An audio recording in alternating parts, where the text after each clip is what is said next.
दोस्तों, सबसे पहले सब्सक्राइब करें, नोटिफिकेशन बेल दबाएं और सबसे पहले वाली ऑप्शन ऑल करें, जिससे हमारी आने वाली नई वीडियो की नोटिफिकेशन आपको फ़ौरन मिल जाएगी। जय श्री राम भक्तों, सवालों की श्रृंखला में आप सबका स्वागत है। आज का प्रश्न है, भगवान श्री कृष्ण जी की बुआ का क्या नाम है? अपने उत्तर वीडियो में कमेंट करके अवश्य दें। चलिए आज की कथा श्रवण करते हैं। आज की कथा है कुम्हार और राजकुमारी का विवाह। आइए कथा श्रवण करें। किसी गांव में एक बुढ़िया रहती थी। उसके एक ही बेटा था। उसका नाम था मोनू। मोनू पढ़ने लिखने में ध्यान नहीं देता था। वह किसी की बात ध्यान से नहीं सुनता था। अपना काम भी ठीक ढंग से नहीं करता था, इसलिए सभी उसे बुद्धू कह के पुकारते थे। उसकी माँ अपने बेटे के सिर पर हाथ फेर कर कहती, मेरा बेटा बुद्धू नहीं है। वह अपनी माँ के प्यार से ही तो वह काफी खुश महसूस करता था। वह अपने दोस्तों के इस व्यवहार से दुखी रहता था। उसके दोस्त उसे चिढ़ाते कि वह देखो बुद्धू आया, परंतु वह उन्हें जवाब नहीं देता था। वह इतना भोला था कि किसी को कुछ नहीं कहता था। विद्यालय में अध्यापक और अध्यापिकाएं उसके दोस्तों के सामने उसको बुद्धू कहकर पुकारते तो तब उसको अपने अध्यापकों की बात भी नहीं जचती थी। ऐसा नहीं था कि उसे कुछ समझ नहीं आता था। जब उसके दोस्तों ने भी उसे बुद्धू कहकर चिढ़ाया तो उनकी देखा देखी में उनके अध्यापकों ने भी उसे बुद्धू कहना शुरू कर दिया।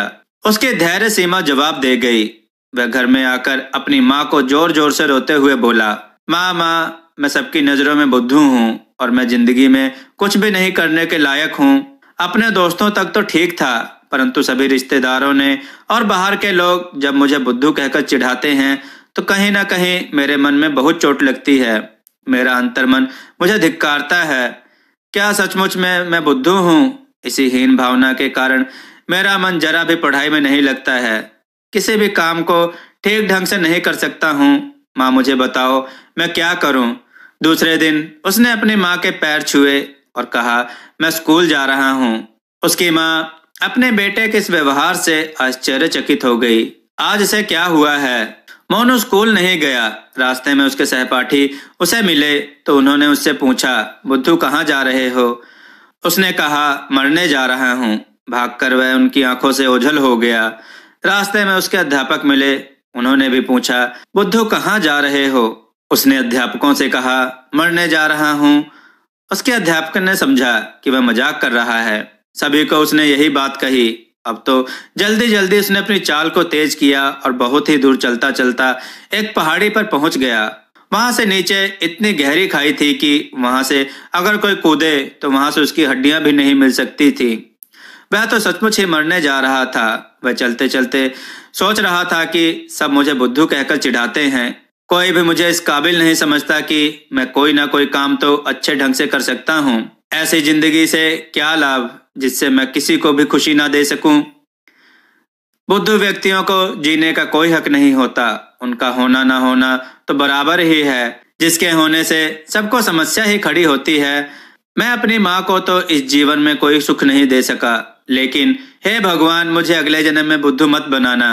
मैं अगले जन्म में अपनी बूढ़ी माँ का बेटा ही बनना चाहता हूँ। मैं अगले जन्म में उन्हें इतनी खुशियां दूंगा कि वे अपने पिछले जन्म के दुखों को भूल जाएंगी। मोनू ने अपना मन पक्का कर लिया और जैसे ही कूदने लगा उसका पैर एक पहाड़ी पर पत्थर से टकराया। वह नीचे गिर गया। वह एक जगह अटक गया था। उसका माथा उस पत्थर से टकराया। उसके माथे से बहुत अधिक खून बह चुका था। उसने अपने सामने एक साधु को आते देखा।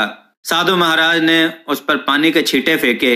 उन्होंने उसे बाजू से पकड़कर ऊपर निकाला, एक जगह अलग बिठाया और उसके सिर पर पट्टी बांधी।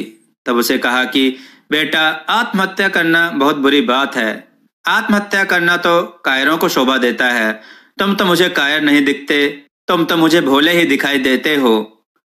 तो बेटा, तुम मुझे बताओ, तुम अपनी जान क्यों देने जा रहे हो?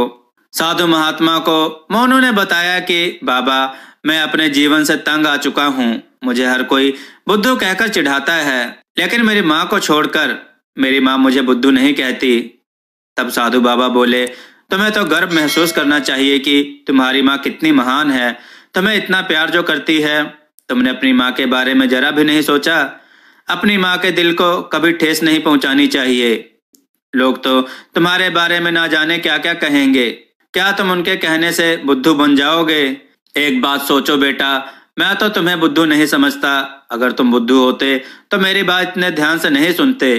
तुमने मेरी बात ठीक ढंग से सुनी। कौन कहता है तुम बुद्धू हो? उसने कहा कि हे साधु महाराज, तुम कौन हो? तुम मुझे क्यों बचाना चाहते हो? उस साधु महात्मा ने कहा कि मेरा नाम हरि है। उस विशाल पत्थर के नीचे कुटिया बनाकर रहता हूँ, परंतु तुम उस गुफा को देख नहीं सकते। नीचे देखने की हिम्मत करोगे तो नीचे गहरी खाई में लुढ़क जाओगे। मैं तुम्हें कहता हूँ कि बच्चे अपने घर लौट जाओ। मोनू ने कहा, साधु महाराज, अब तो मैं पूरा निश्चय कर चुका हूँ। मैं इस पहाड़ी से कूदकर अपने जीवन लीला को समाप्त करना चाहता हूँ। साधु महात्मा ने कहा, बेटा मान लो तुम खाई में नीचे गिर गए और तुम मरे नहीं, तुम्हारी हड्डी पसली टूट गई या टांगे टूट गई, तब तुम क्या करोगे? वह बोला, साधु बाबा, तुम मुझसे चिकनी चुपड़ी बातें कर कर मुझे बहलाओ मत। आप यहाँ से चले जाओ। मैं आज तो मरकर ही रहूंगा। नहीं मरूंगा तो जो मेरी किस्मत में होगा देखा जाएगा। अचानक साधु ने कहा, अच्छा सुनो, आज मैं तुम्हें एक उड़ने वाला घोड़ा देता हूँ।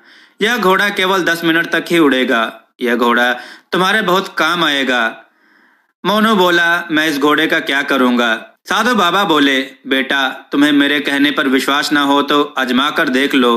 तब मोनू ने कहा, अच्छा तुम इस घोड़े को उड़ाकर दिखाओ, क्योंकि घोड़ा उड़ता थोड़े ही है, घोड़ा तो दौड़ता है। तभी साधु बाबा बोले, यह एक जादुई घोड़ा है। उन्होंने कहा, घोड़े उड़। घोड़ा पहले तो रुका, पर इतनी दूर उड़ गया कि वह दिखाई भी नहीं दिया। फिर 10 मिनट बाद वहीं आकर खड़ा हो गया। मोनू को साधु बाबा के ऊपर विश्वास हो गया। उसने आत्महत्या का विचार त्याग दिया और आगे रास्ते पर चलने लगा। मोनू सोचने लगा, अभी मैं घर नहीं जाना चाहता, क्योंकि जब तक कुछ काम का जुगाड़ नहीं करूंगा तब तक मैं घर नहीं जाने वाला। मेरी माँ भी मुझे बुद्धू ही समझेगी। उसने दूसरी छोर की ओर अपने कदम बढ़ाने शुरू कर दिए। उसे चलते चलते रात हो चुकी थी। एक पेड़ के नीचे उसने रात बिताई। रात को उसे डर भी लग रहा था। उसने अपने घोड़े को एक पेड़ के नीचे बांध दिया था। उसने सोचा कि अगर किसी जानवर ने मुझ पर हमला किया तो वह उस घोड़े पर बैठकर 10 मिनट में कहीं और जगह पहुंच जाएगा। सुबह उठकर वह एक बहुत ही बड़े नगर पहुंचा। वहां राजा अपनी बेटी की बीमारी के कारण बहुत ही उदास रहता था। उसकी बेटी अंदर ही अंदर टूटती जा रही थी। वह कभी भी हंसती नहीं थी। उसने बहुत ही हथकंडे अपनाकर देख लिए थे, परंतु उसकी कसौटी पर कोई भी खरा नहीं उतरता था। उसने अपने राज्य में घोषणा करा दी थी कि अगर कोई मेरी बेटी को हंसा देगा तो वह उसे 2000 स्वर्ण मुद्राएं देगा। मोनू भी उस विशाल सभा में पहुंच गया था, जहां पर उस देश के राजा ने अपनी बेटी को हंसाने के लिए यह शर्त रखी थी। मोनू ने भी इस शर्त को पढ़ा और सोचने लगा कि मैं कोई उपाय करता हूँ जिससे उस राजा की बेटी हंस जाए। वह राजा के पास जाकर बोला, वह आपकी बेटी को हंसाने का प्रयत्न करेगा। राजा बोला, सुबह से शाम हो गई है, कोई भी मेरी बेटी को हंसाने में समर्थ नहीं हुआ। तुम भी प्रयत्न कर कर देख लो।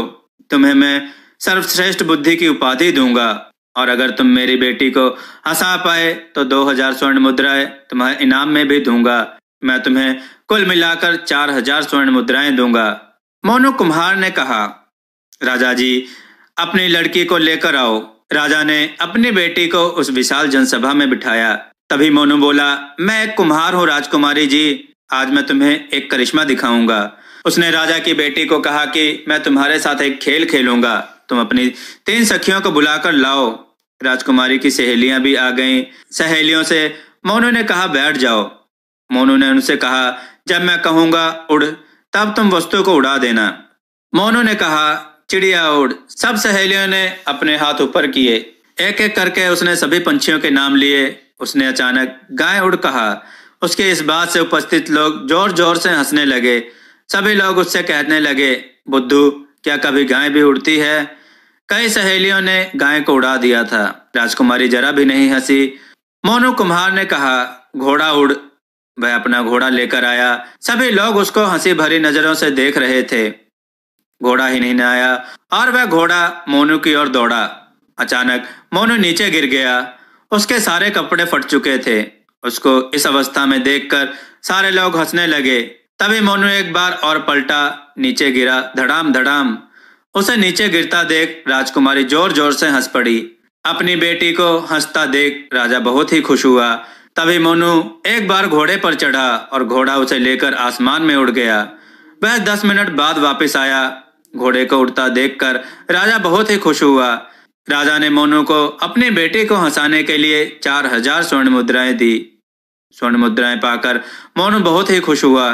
राजा ने अपनी सभा को संबोधित करते हुए कहा, आज मैं गर्व से कह रहा हूं कि यह कुम्हार ही मेरा दामाद बनेगा, क्योंकि इसमें वो सभी खूबियां हैं जो मेरा दामाद बन सके। और उसने मोनू कुम्हार से अपनी पुत्री का विवाह कर दिया। राजा ने मोनू को जो 4000 स्वर्ण मुद्राएं दी थी, मोनू उसे लेकर अपने गांव पहुंचा। वहां उसने लोगों को खूब धन बांटा और अपनी माँ को लेकर उस राजमहल वापस आ गया और अपनी माँ के साथ खुशी खुशी जीवन व्यतीत करने लगा। दोस्तों, आपको यह कथा कैसी लगी? अपने विचार और सुझाव कमेंट में जरूर दें। हमारी कथाओं को लाइक करें, हमारे चैनल को सब्सक्राइब करना न भूलें। हमारी कथाओं को शेयर जरूर करें जिससे लोगों को अच्छा ज्ञान प्राप्त हो। जय श्री राम भक्तों।